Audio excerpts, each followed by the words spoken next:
Bienvenidos al canal Derecho Práctico de YouTube. Este es nuestro primer video. Vamos a intentar realizar explicaciones jurídicas lo más prácticas posibles, lo más sencillas posibles para que todo aquel que tenga que estudiar asuntos relacionados al derecho pueda entender de una forma que le sea amena. Mi nombre es Juan y espero realmente que les guste este video. Todos los videos que voy a hacer van a ser sobre derecho y van a tener la bibliografía por la cual yo utilicé, tanto para hacer los PowerPoint como para brindar las explicaciones. En este caso utilicé el Código Civil y Comercial comentado de Lorenzetti y el Código Civil y Comercial comentado del Dr. Vitolo. Vamos a hablar en este primer video, que va a ser muy breve, de matrimonio, del artículo 401 y 402 del Código Civil y Comercial, que habla de los esposales y de las fuentes de interpretación del derecho de familia. Vamos a empezar con la primera diapositiva.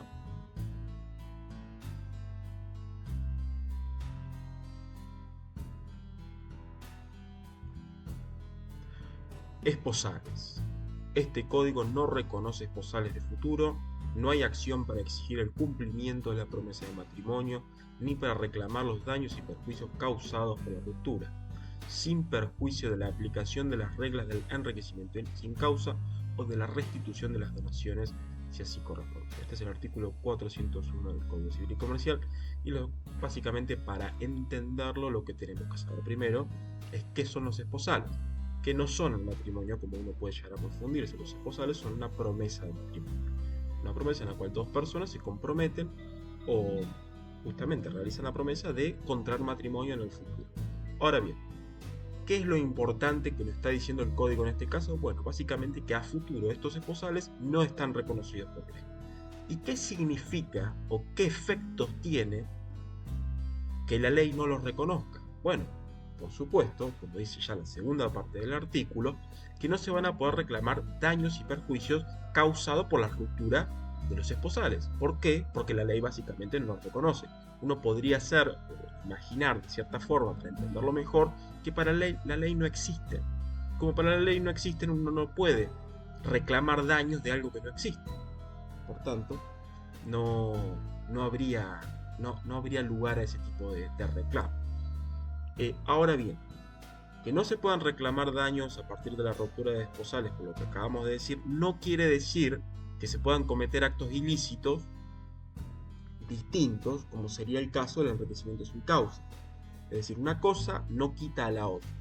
El enriquecimiento sin causa es básicamente cuando una persona se enriquece a costa de otra sin tener una causa lícita que le justifique. Uno siempre, cuando aumenta su patrimonio, tanto en bienes como en dinero, tiene que tener una causa de que ese enriquecimiento ha sido lícito, no ha sido de una forma contraria a las normas, o que directamente no tenga una causa que lo justifique.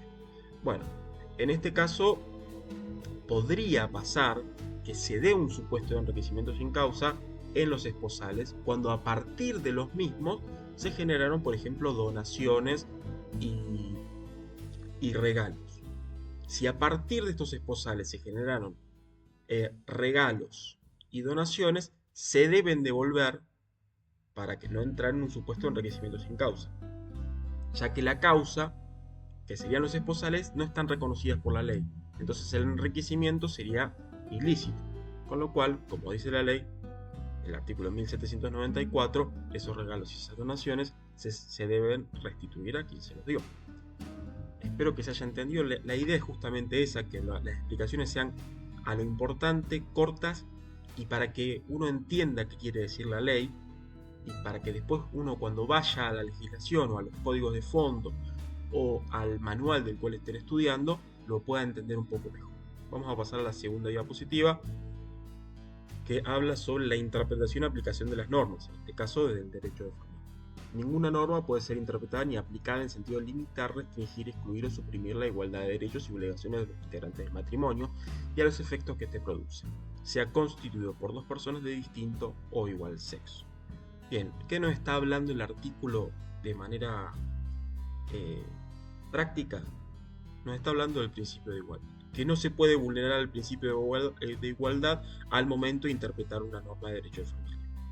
Lógicamente, El principio de igualdad es uno de los principios fundamentales de nuestro país, está recetado en la Constitución Nacional, los tratados internacionales de derechos humanos, artículo 16 de la Constitución Nacional, en estos tratados que les acabo de nombrar, que tienen jerarquía constitucional y forman parte del bloque de constitucionalidad, según el artículo 75, inciso 22, como en la Declaración Universal de Derechos Humanos, con lo cual la importancia de este principio es prácticamente rectora de nuestra república y por eso la importancia de que no se vulnere. Ahora bien, ¿cómo se podría vulnerar al realizar una interpretación de una norma el principio de igualdad? Bueno, si por ejemplo uno utiliza, ustedes seguramente habrán estudiado en Introducción al Derecho, por ejemplo, o en Teoría General del Derecho, los modos de interpretación, la interpretación normativa o la interpretación teleológica.